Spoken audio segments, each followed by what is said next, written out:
Okay, and we're live. So, can't do multiple takes of this, but, interesting times we're in.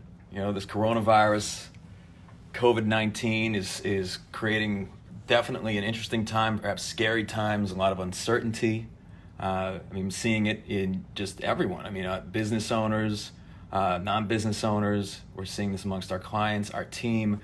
And, there's a lot of interesting sentiment around this right now, because if you watch the news, if you're watching, CNN, or Fox News, constant negative news, if you're on social media, you're seeing all this stuff. And I think there's a lot of merit to it, so I don't want to downplay this in any way. I'm actually going live from our office, but our entire team is remote.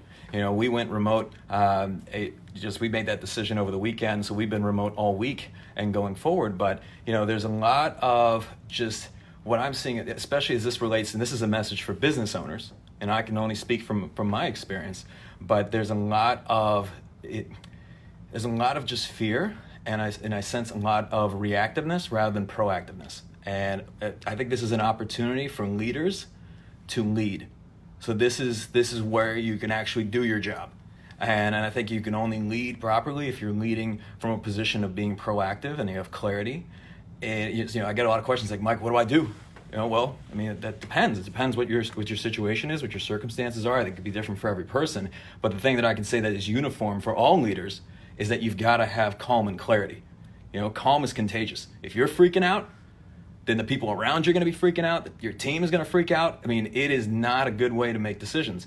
Alternatively, if you have clarity and calm, you can take a step back. This is something that, over the weekend, we saw things getting worse with coronavirus. We had to make a decision over the weekend that we were going to take the entire company. It was 65 people remote. We had to put that in place. We had a long leadership call on Sunday, made that decision, and then on Monday we were fully remote. That was it. We had to figure it out.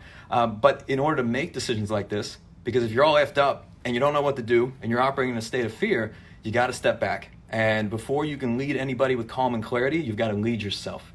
And what I mean by that is that you've got to make sure that you are sticking to your routines. Whether you're exercising, whether you're meditating, journaling, take a step back and do those things and come up with a plan. Doesn't even have to be the right plan, but you have to have a plan. So that way, when you're bringing that down to your team, you can operate from a position of calm and clarity and proactiveness. We've maintained our rhythms. We still do our morning check-ins.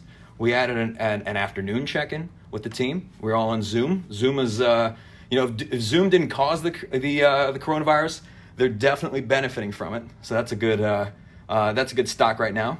But also looking at it from a position of gratitude. So not just, and again, I mean this in the right way. So please take this respectfully, because I know everyone's giving everybody hugs right now. And all I want to say is that leaders need to step up and lead. This is where you find out how good of a leader you can be by making sure that you're moving things forward within your organization. And rather than playing the victim, because guess what? Everybody's affected by the coronavirus. Everybody in some way, maybe outside of Zoom, Zoom conferencing. Everybody besides them has been probably negatively impacted in some way. But instead of playing the victim, focus on what you can control and how you can succeed in spite of the challenges that you're faced. Because this is an opportunity to be very creative. It's an opportunity to potentially be very innovative. There are opportunities out there, but you can only approach them if you approach them from a position of being calm and having clarity and being proactive. So rather than focusing on what you can't control, in fact, accept the things you can't control. We can't control what's going to happen tomorrow or next week or next month. Maybe things will intensify, but you can be creative and you can be strategic, and more importantly, you can have a plan. But again, I'll share with you some of the things that we're doing. We moved everything, the entire company went remote. We instituted layers of accountability. So we do morning pre-huddles with each of the departments. Each of the department team leads does a morning huddle on Zoom. And then we do a team huddle with everyone. It's like the Brady Bunch, with the number of, because we're talking almost 70 people. And then throughout the day, because we're very metric and KPI driven, we're still communicating. We're communicating on Slack. We also implemented a tool called Commit to 3, where every single member of our team submits their top 3 commitments for the day. This is actually something we'll probably still be using even after all this goes. And after the coronavirus and everything like that dies down and everything passes. Commit to 3 is a great tool where team members submit their commitments. Every single day we see it in an online platform. We're able to keep track of it on a day-to-day basis. And then we do an end of day wrap up as well. So this helps us maintain positive rhythms, keeps things on track, keeps things organized. We also dedicated a member of our team to essentially almost like a chief of staff to oversee the transition to remote, to make sure that there was somebody over that entire transition, that things were things were getting done with accountability, that there was no drop off, no downtick, nothing like that. I look at this as an opportunity to really test how good your team is and also how good your leadership is. So I told the team, like, this is an opportunity to look at collaboration, how people can work together.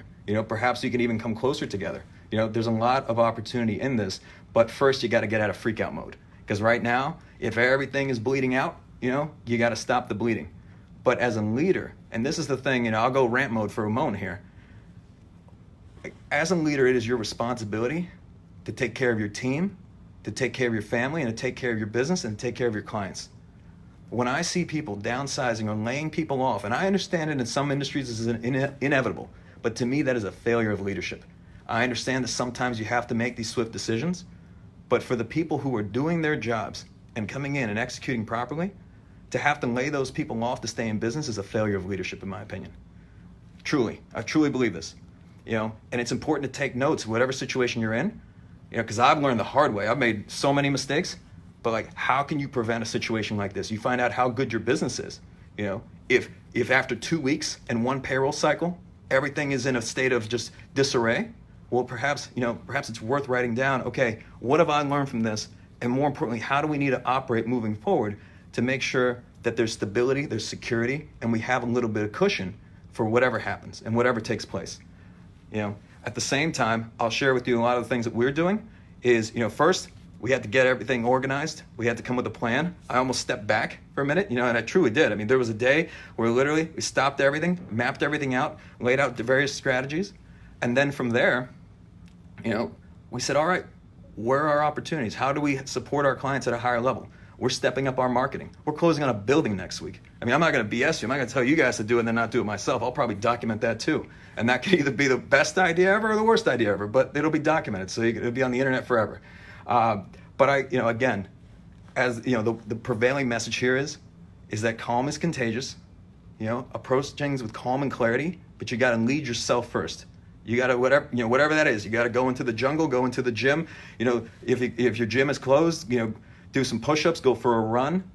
Journal, meditate, whatever is necessary for you to come back with calm and clarity when you're addressing your team and you're making decisions.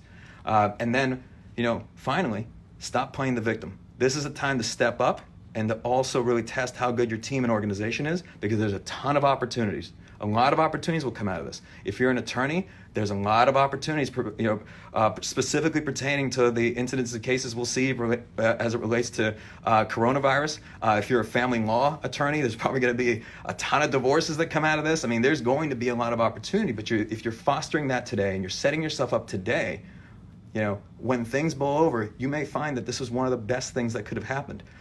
But if you're supporting your team, your family, your clients, your community, you're doing all those things, again, this is a time to rally. So the final thing I'll leave you with is that true leaders lead. And if this is not for you and you feel like, I don't know what to do, I'm freaking out, and you can't get yourself under control, you can't gather yourself, well, perhaps it's time to get your resume together and decide that, maybe I shouldn't be a leader, maybe I shouldn't be running an organization, maybe I should be working for a leader. But if that is not you, then it's time to pick yourself up, get some calm, get some clarity, and get to work. All right, guys, have a great day.